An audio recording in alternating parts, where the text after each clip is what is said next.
Factor 10x squared y to the fifth minus 5x squared y cubed minus 25x to the fifth y to the third.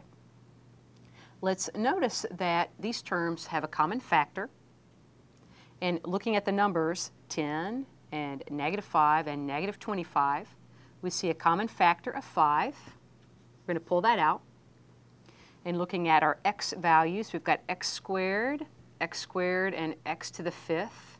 There's a common x squared in each term.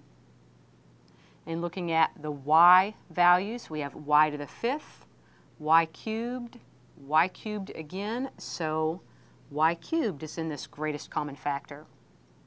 Now let's rewrite the entire expression as a product of 5x squared y cubed times, to give our first term, we need a factor of 2 and y squared. To give this second term, we need a minus. Okay, we've got our 5, we've got the x squared, we have the y to the third, so let's just put a minus 1. Noting that the product 5x squared y to the third times -1 gives that middle term. With our last term, 5 times a -5 will give that -25. X squared times x to the third is going to give x to the fifth. We don't need another y part with this factor. Let's close our parentheses.